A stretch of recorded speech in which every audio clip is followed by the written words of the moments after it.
आप देख रहे हैं इंडिया टाउन न्यूज, भारत की बात। नमस्कार, आप देख रहे हैं इंडिया टाउन न्यूज और मैं हूं आपके साथ आस्था सिंह। स्वागत है आपका हमारे दुर्ग भिलाई के खास बुलेटिन में। तो चलिए नजर डालते हैं आज की सुर्खियों पर। भिलाई में भीषण सड़क हादसा, 29 वर्षीय महिला की मौत, तेज रफ्तार ट्रेलर ने बाइक को मारी टक्कर। इस्पात सेंटर में देह व्यापार का भंडाफोड़, 2 इस्पात सेंटर में छापा, 2 आरोपी गिरफ्तार।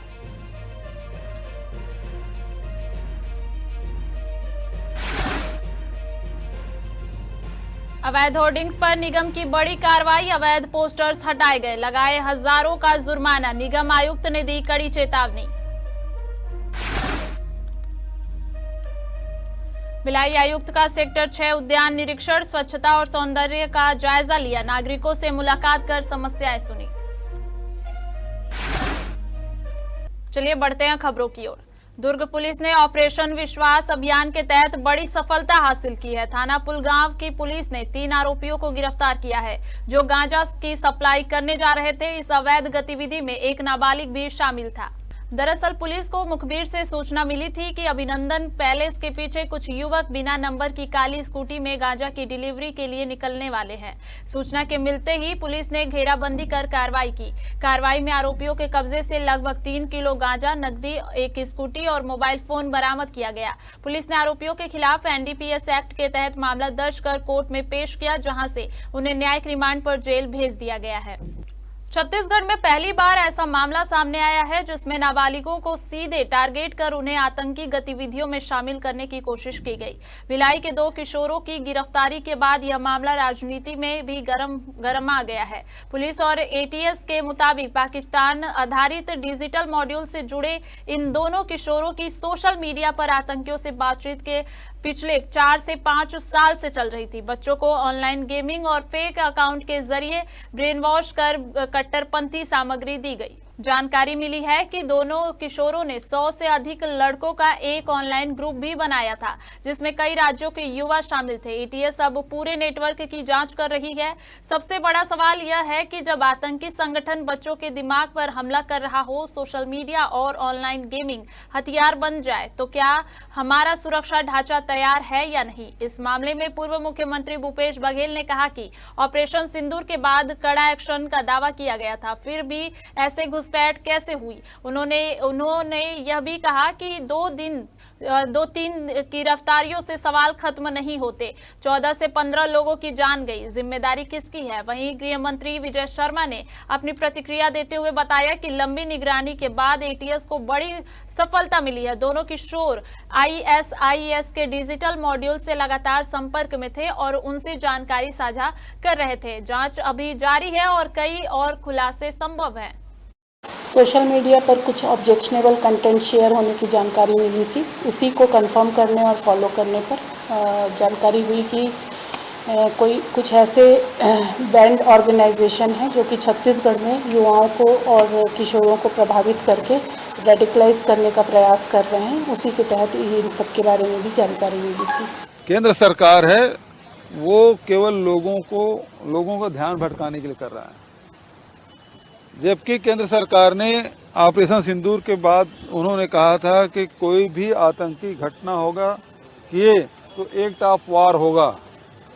तो एक्ट ऑफ वार जब खुद भारत सरकार ने घोषणा की है तो इधर उधर दाएं बाएं क्यों बात कर रहे हैं, क्यों चुप हैं। और कश्मीर क्रॉस करके आप पूरा राजधानी तक पहुंच गए तो जिम्मेदारी किसी तय करना पड़ेगा कि डोभाल की तय कर रहे हैं कि अमित शाह की तय कर रहे हैं और 14-15 लोगों की जान चली गई। इसके लिए जिम्मेदार कौन है? अमित शाह जिम्मेदार कैसे नहीं है इसका? ये 2 जने पकड़े गए, 3 जने पकड़े गए, ऐसे रोज पकड़ते रहेंगे। तो एक लंबी जांच की प्रक्रिया के बाद और काफ़ी देर तक ट्रेस करने के बाद एटीएस छत्तीसगढ़ को, एंटी टेररिस्ट स्क्वाड छत्तीसगढ़ को एक बड़ी सफलता मिली है। और इस सफलता में ये है कि रायपुर के ही 2 युवा वो ISIS Islamic state of Iraq and Syria इस ग्रुप से जुड़े हुए थे इस ग्रुप के लिए काम करने वाले जो पाकिस्तान के मॉड्यूल थे, उस मॉड्यूल के डायरेक्शन में काम कर रहे थे और सोशल मीडिया पर एक्टिव थे। इन्होंने फर्जी आईडी बना रखी थी, इंस्टाग्राम में खुद ही ये प्रभावित थे और अन्य लोगों को पूरी प्रभावित करने की कोशिश कर रहे थे। शहर को स्वच्छ और सुंदर बनाने की पहल के तहत भिलाई नगर निगम आयुक्त ने सेक्टर 6 के विभिन्न उद्यानों और डोम शेडों का निरीक्षण किया। इस दौरान जोन आयुक्त अमरनाथ दुबे और उद्यान विभाग के अधिकारी भी मौजूद रहे। आयुक्त ने सड़क उद्यान, धोबी घाट उद्यान और मार्केट स्थित हनुमान मंदिर के पास बने गार्डन की साफ सफाई और रखरखाव की स्थिति का जायजा लिया। उन्होंने उद्यान अधिकारी को निर्देश दिए कि उद्यानों की साफ सफाई में किसी भी तरह की लापरवाही न हो और इसे नियमित रूप से बनाए रखे जाए। इसके अलावा आयुक्त ने दुर्ग मंच के पास बने डोम शेड और डी मार्केट के पीछे प्रस्तावित डोम शेड स्थल का निरीक्षण करते हुए निर्माण कार्य जल्द शुरू करने की निर्देश उप अभियंता को दिए। निरीक्षण के दौरान आयुक्त ने स्थानीय नागरिकों से मुलाकात कर उनकी समस्याएं भी सुनी। भिलाई नगर निगम ने शहर में अवैध होर्डिंग्स और पोस्टर्स के खिलाफ कड़ी कार्रवाई शुरू कर दी है।